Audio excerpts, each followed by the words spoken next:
chairperson has pointed out, I do have written remarks already on file, so I won't reread those. I would ask, however, to highlight a couple of things on those remarks. As you're probably aware, developing community project has been involved in the fight for transit on the south side of Chicago in general, and Greater Roman in particular, since at least 1960. We're mindful that your chairperson hits that ground with urban planning is acutely aware of the need for transit-oriented development. And he has admonished us not to grandstand, so that I will not do, but I would ask this, that this committee focus on economic development and transit-oriented development and utilize DCP as your partner. We have a new executive director at DCP. Her name is Tiffany B. Hightower. And I'm pleased to report to the chairperson and the vice chairperson that the status of DCP has changed. We have established through the new director a working relationship with CTA, and we are optimistic that that relationship will bear fruit, particularly during your administration and your current offices. So while initially we plan to be here and bang on the table and demand that members of the budget be included for 2014 at CTA or demand another kind of partnership, I'm pleased to report that that is underfoot. And we are optimistic that we will actually have those kinds of partnerships with faith-based community service agencies and those public service agencies that are charged to utilize our tax dollars for the benefit of our communities. With me today is Robert Wardlaw, one of our partners at Chicago Jobs Council. And since my remarks are already on file, I am not going to read them, but I ask Mr. Wardlaw to give his comments. Thank you. Before you get started, Mr. Wardlaw, and thank you for being here.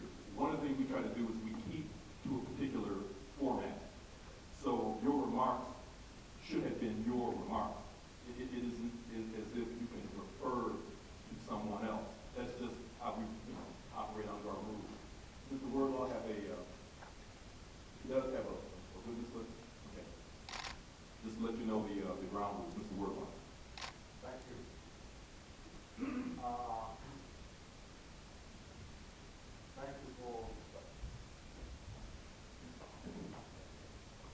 Thank you for allowing me to speak today, Representative Riley and Representative Sims and other members of the committee. It is with great pleasure that I come before you today representing the Chicago Jobs Council, of which I am the executive director, and the Developing Community Project. For over the past year, the Developing Community Project has been convening a number of various stakeholders, workforce development groups, community leaders, churches, around the idea of developing a plan that we could submit to the CTA that would ensure that local businesses and residents would benefit from the Red Line Extension Project. As mentioned earlier, there has been a delay in the implementation and completion of that project for a number of years, and that years were very dependent upon who you talk to. But the one thing in common is that it has been too many years in being delayed. I am here to ask that it be reflective of a priority in the CPA budget, and I'm here to also ask that we have the ability to submit to CPA a plan that will ensure economic and employment growth for local residents in that area. The Developing Community Project created a workforce development collaborative consisting of local workforce providers, educational institutions, churches, residents, and the purpose of this plan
community project be designated as the official hiring hall to meet any and all workforce and employment goals, and that the CPA fund administration and training needed to meet the economic and employment goals of any client through the bar. Thank you. Thank you for your testimony. Let me just say this. Again, I'm glad that you got your information out. I think everyone now knows what's been happening out on the south side, and all of those kinds of things. Possibly they didn't know that. Reverend Johnson, if you had asked us to be sure that it's not up to us.